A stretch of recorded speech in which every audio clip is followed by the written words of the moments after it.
I didn't even see that. Brad, I guess the world wants to know how you're doing. We didn't see you on the ice today.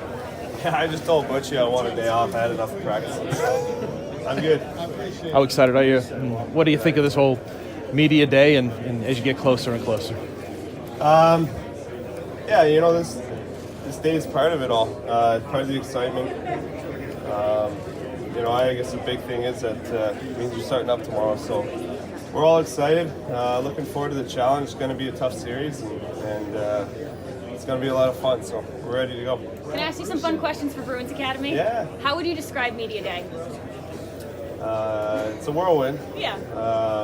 But it's a lot of fun. I mean, this is not many opportunities in your career. You get to be in front of this many cameras and media and have less much attention on you, so it's fun. We know you're going to hit the road. What's one thing you can't travel without? Fresh pair of underwear. I guess, right? That's a smart answer. Who's the first person you call after a big win? My wife. That's good. I'm glad she's watching this. What are 3 things you could put inside the Stanley Cup?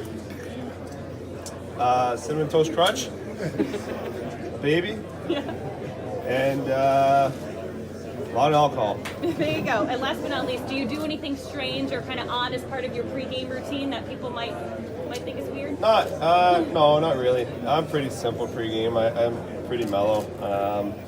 It's not really till I start getting dressed at the rink that I start to really get dialed in. Before that, it's more just a simple routine. So. Do you have to give someone a high five or rub Pasta's head? I think if you've seen the hallway shenanigans that go on, Yep. no, that kind of gets you fired up a little bit. So I guess that's one maybe that you kind of look at. Have fun today. Thank you. Thank you. You've got a pretty good pulse on the city and you live in the city. And just describe in your words how excited you think the city is ready for this. Yeah, you can see a buzz for sure. Every time we're out, a lot of Bruins shirts and hats, and people are excited. It's been a long 2 weeks of waiting, so I think everyone's excited to kind of get going and get on their way. But I'm sure it's the same way in St. Louis. You know, they seem to be excited over there as well. So it's going to be a lot of fun. Being here, being there, it's an exciting time of year. Do you feel like it's your turn? I mean, with the Yankees and Red Sox. You're not going to look into that. Baseball and football have nothing to do with our series. It's going to be a tough battle. We hope it goes our way, but they're hoping the same thing. So time will tell. Are you a Game of Thrones guy? Oh yeah. I thought so. DeBrusque was saying yesterday that Berkey is basically Jon Snow. Who would you be? You think on that? Cersei. Do you think the rest of the league thinks that? Yeah. I'd be his dog. I'd be Jon Snow's dog, right? Yeah. Protect him, you know. Yeah. That's a pretty cool one. Yeah. Bruce was saying that he feels that Bruce's experience is your greatest advantage in the series. What's your take on that? You know, there's times where maybe, but I don't know if that's going to come into play. There's 2 good teams going at it. We're going to compete hard. Hopefully, you know, it's going to come down to bounces and calls. I think that's how these things normally play out. Whoever gets the most bounces and the best calls, it's going to go their way. Let's put it this way: there's like the 5 of you won in 2011, went to the final again a couple years later. What does that do to your group?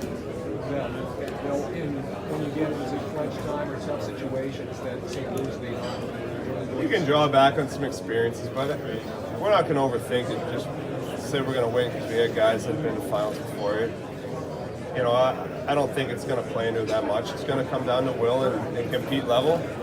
Whoever has more will and whoever competes harder, wins more pucks, wins more battles, the team's going to win. Brad, are you more motivated by wanting to feel what it felt like in 2011 again, or motivated by not wanting to feel what it felt like in 2013? You can draw from both.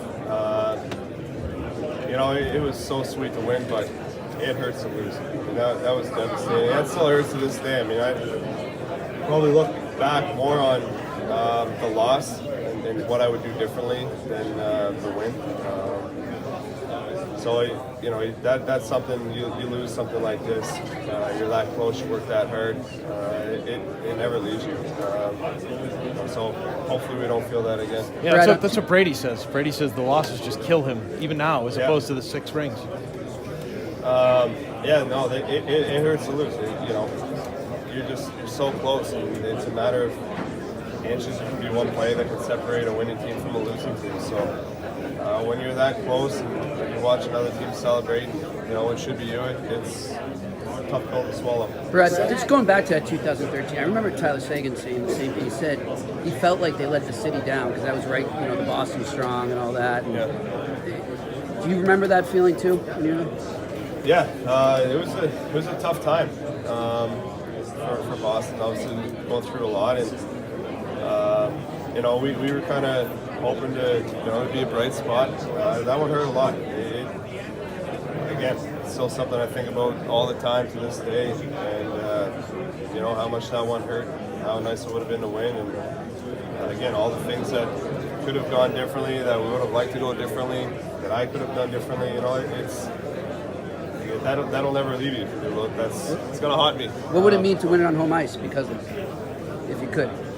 It'd be nice, but we're so far You'd away take it from anywhere, thinking right? about that. You know, you can't even get your mind there. That's a losing mentality to start thinking ahead. So, just excited for tomorrow. Brett, you have young kids, so what's it like sharing this experience with them? Yeah, it's exciting.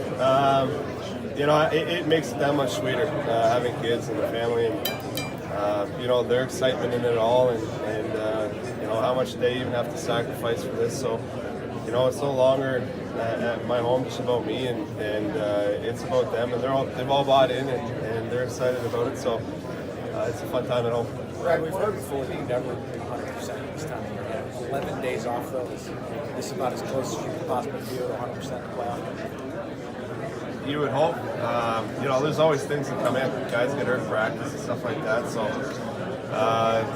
but I think we're feeling pretty good in the room. Regardless, it doesn't matter. You play with what you have, and you play with as healthy or unhealthy you are at this time of year. And at the end of the day, there's no excuses. It doesn't matter. You know, if you lose, no one's looking at you saying, "Well, it would have been different if you won." If you win, you have guys that are banged up too. So, at the end of the day, win or lose with what you have, and see how it plays out. Time off, you look back at practice and you say you try to create a little bit more of an intense feel, or just to stick as close to the regular. You're not going to replicate a playoff game in practice. Even the scrimmage the other night was good pace, but it's not playoff pace. So